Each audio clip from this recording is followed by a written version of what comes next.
September 17, 1949. The SS Noronic sits and docks at Pier 9 in Toronto Harbor.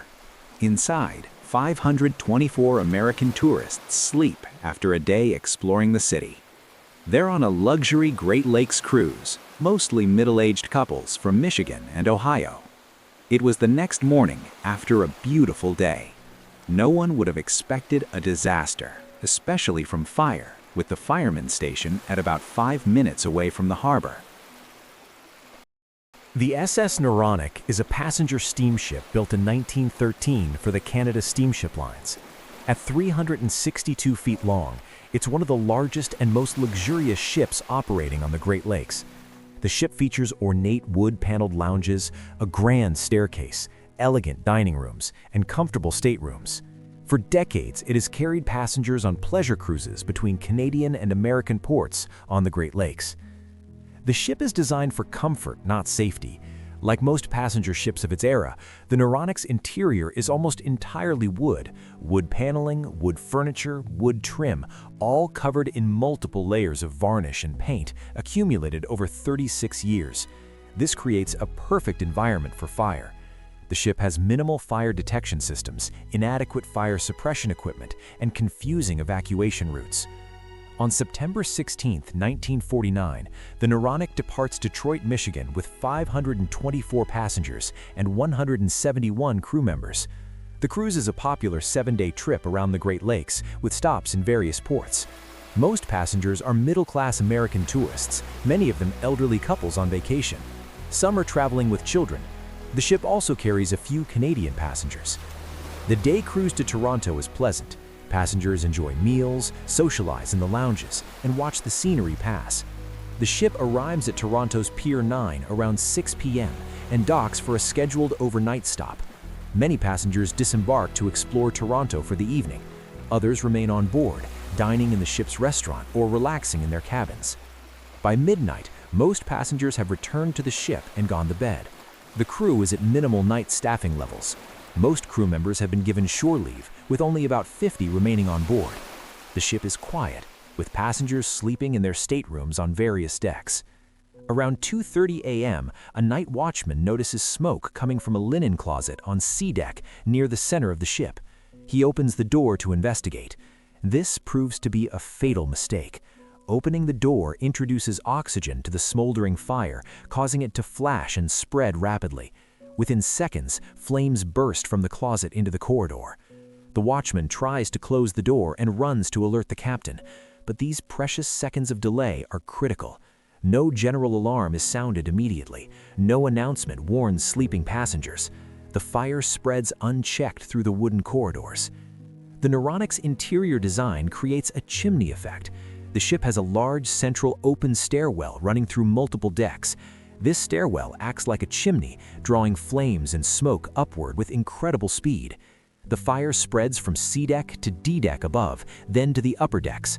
Flames consume the varnished wood paneling, which burns intensely and produces toxic smoke. By 2:35 a.m., just 5 minutes after discovery, the fire is already out of control. Passengers on C and D decks wake to smoke filling their corridors. Some smell smoke and investigate. Others are awakened by the heat or by other passengers pounding on doors. The ship has no public address system to give evacuation instructions. Passengers must figure out escape routes on their own in the dark, smoke-filled ship. The main staircase, the obvious escape route, is already engulfed in flames. Fire blocks the primary exits. On shore, Toronto residents notice flames coming from the docked ship. Fire alarms are pulled. The Toronto Fire Department responds immediately, with the first trucks arriving around 2:40 a.m. They find a passenger ship completely engulfed in flames at the dock. Firefighters begin setting up hoses and ladders, but the scale of the fire is overwhelming. Passengers trapped on upper decks face terrible choices. Flames and smoke block the stairs. Some break windows and climb out onto exterior walkways. Others gather at the railings, trapped between fire behind them and water below. By 3 a.m., just 30 minutes after the fire started, the entire ship is an inferno. Flames shoot 100 feet into the air. The heat is so intense that nearby buildings and the pier itself catch fire. Firefighters cannot get close enough to fight the blaze effectively.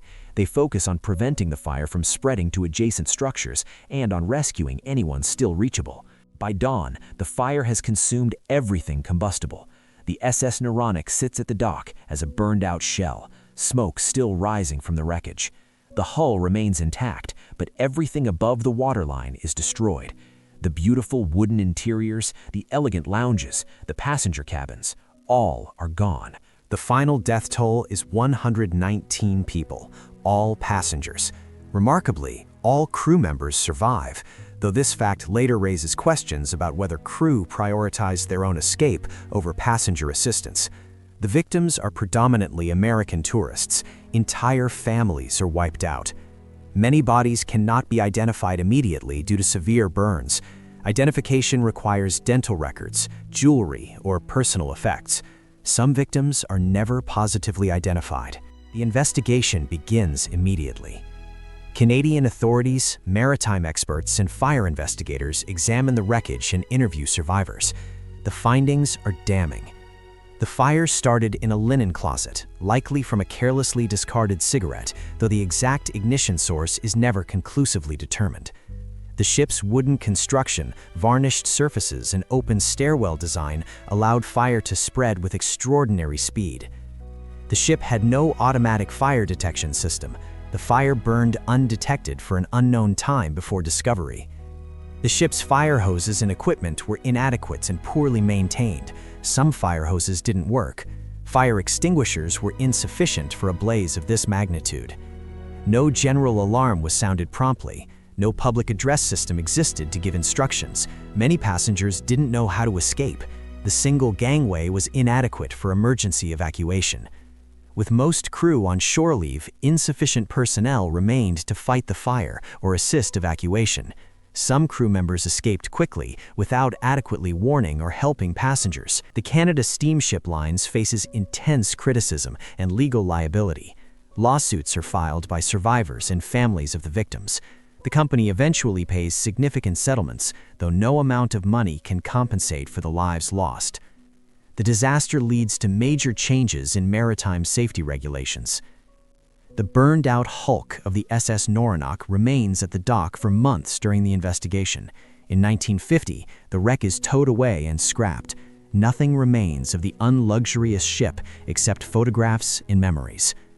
A memorial is erected in Toronto's Mount Pleasant Cemetery, where some of the unidentified victims are buried. The SS Noronic fire proves that maritime disasters don't only happen at sea. Docked safely in a major city's harbor, connected to shore by a gangway, with land-based firefighters arriving within minutes, 119 people still died.